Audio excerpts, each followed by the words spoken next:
What is up, YouTubers, gamers, and hobbyists, and welcome back to another 5 games I loved on the Sinclair ZX Spectrum. Now, I shouldn't really have to do this, but it seems like I'm going to have to.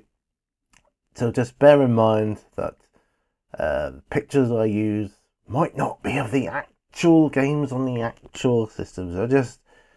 They are just reminiscent of that game from that time. They are a talking point, a memory focal point, if you will. Obviously, I will try to get period accurate pictures, but it might not always be possible. So without further ado, let's get on with the first game in this 5, which is The Lords of Midnight. Now, The Lords of Midnight, what can I say about this game? Probably one of the biggest games I ever had on the Spectrum. And as far as fantasy, strategy, war games go, this has got to rank right up there with the best of them. Even by today's standards, the game itself, although graphically, not what you'd expect by today's standards, more than good enough, and were very good for the time. But the game itself revolved around going around, getting a gang together, and gathering your armies, and going off to fight the Dark Lord, who was also doing the same sort of thing. Now, you had a character called like Morkin, who was very weak, and you had to protect him at all costs. He wasn't very tough at all. So you had to find other like knights and armies and gather them to you, and it was all very good. And then you could split yourself off, go different ways. It was pretty cool.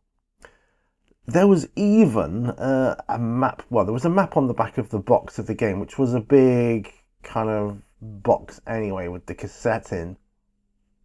And but I do remember at the time when this game came out, there was a computer magazine called CMVG, I think it was, and they posted a big blow-up version of this map as like a sort of poster pull-out thing in one of their issues. And we had that, and we used that and worked with that, and it was amazing.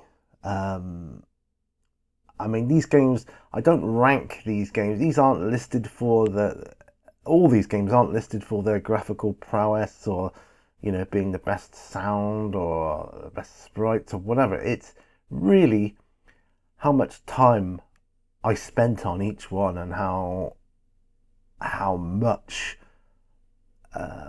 memories I have associated with them. And this is, ranks right up there with them. The Lords of Midnight, an absolutely fantastic game. I can see, just doing this video, I can see where I get my wargaming and role-playing links from, from my past. It was always there, guys. But this fantastic game, The Lords of Midnight. Right, Daley Thompson's Decathlon is the next game on my list, and this is one of those competitive games where the enjoyment I got from the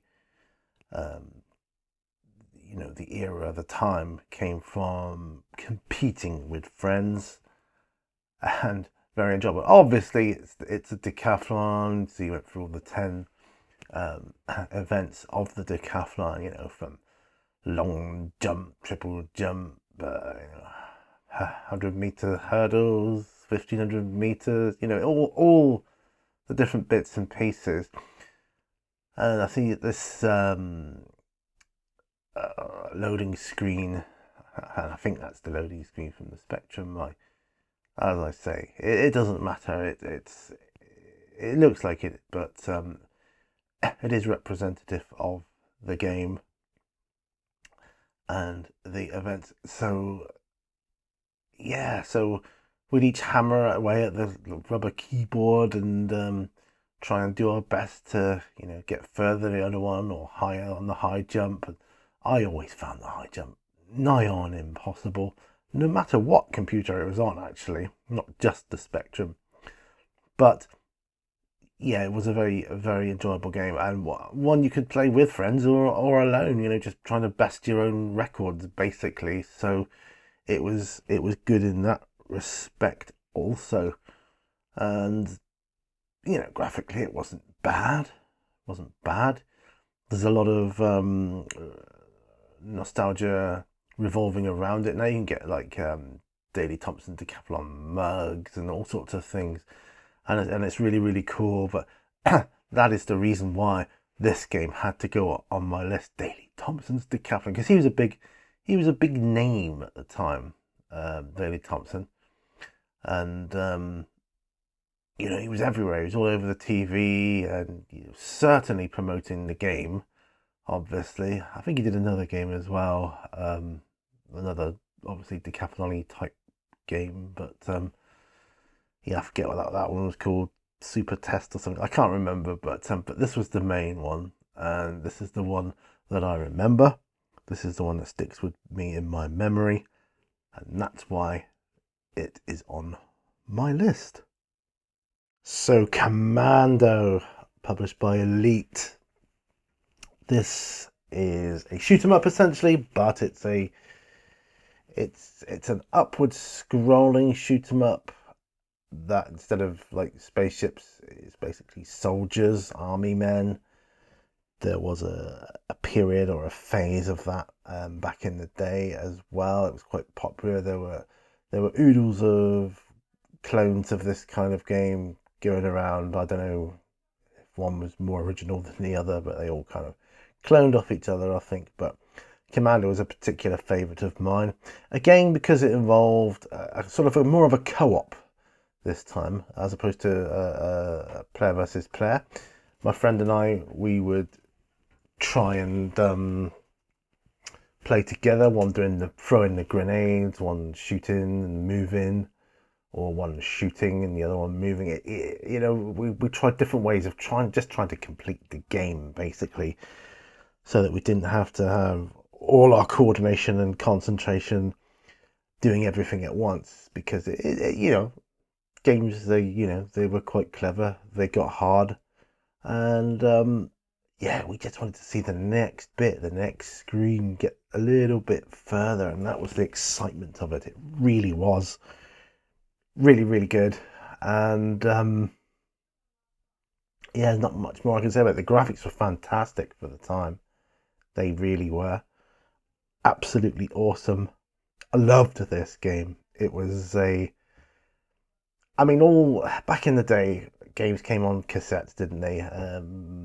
But this one didn't take that long to load. It was quite a quick loader. The technology got more able to load games quicker.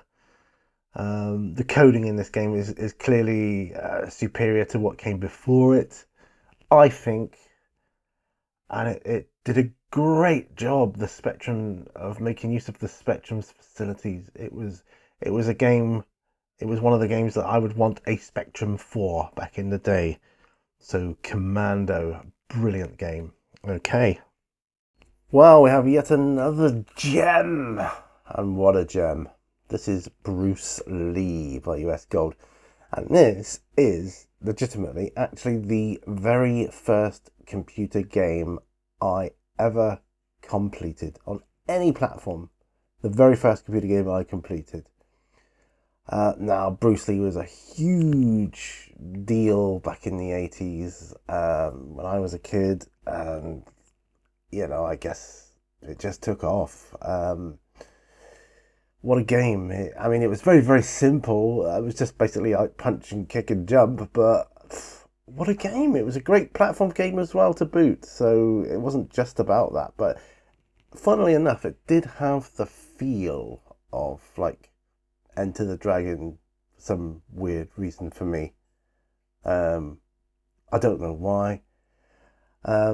I guess a lot of kids envisaged themselves as Bruce Lee back in the day, but yeah, I mean, it had nothing to do with the movie at all. But it's just a great game, and it was just it was just something which took off. It got traction, and it literally was a great game. I just loved it. It was a simple game. And it was, even for a platform game, it was quite simple. It wasn't very difficult. So like I say, you go through the levels. You had a little stick man, like a little ninja guy that would try and attack you, and there's that big sort of like, looked more like a hobgoblin-y type. I think he's supposed to be like reminiscent of Bolo Young. I don't know. Who knows? I don't know what that was about, but yeah, it's just a great game. But the underground caverns and that, yeah, like that could well be from like Enter the Dragon. Why not?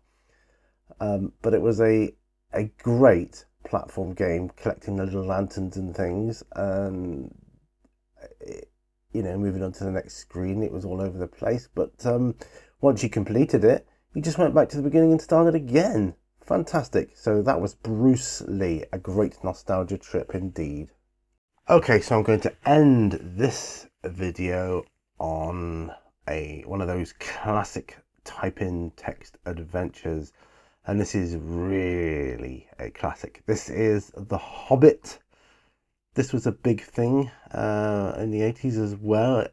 It seemed to, I don't know, come around again, a bit like the Bruce Lee thing. As I recall, when it came out, and it came out around Christmas time, and it came out with not just the game, it came with a copy of the book as well, The Hobbit. So I guess they took it, I think it was Melbourne House, and like I say, it was type-in text adventure. Do you remember those? If anybody doesn't remember those, well, then it's an adventure game. It was like the computer was your DM in a very, very limited capacity.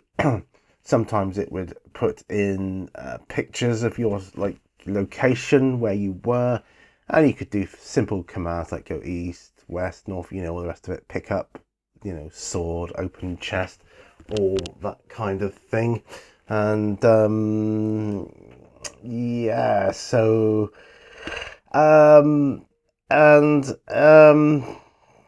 yeah, some of the locations were really good. A lot of classics from the book, and of course, if you knew the story, well, you're going to be able to get through it quite easily. As I recall, I didn't fare too well with it. I just wasn't very good at typing text adventures, I guess, but absolutely loved it to bits. And you can see there on the last screen there weren't pictures for everything you typed in. A lot of it was just text. It's just like the main locations, but it had and the way the Spectrum used to draw in, fill in the graphics. I don't know, it had a certain characteristic charm about it. But yeah, so The Hobbit, I absolutely loved it. I mean, I played it loads of times, tried to get a bit further each time, but yeah, just I wasn't very good at it. I was obviously missing something. But there were many type-in text adventures in the day, and this was just one of them. And that brings me to the end of this video. Another 5 games I loved on the ZX Spectrum. I hope you've enjoyed it. Thanks ever so much. There will be another one at some point in time. And thanks for watching. See you on another one. Bye.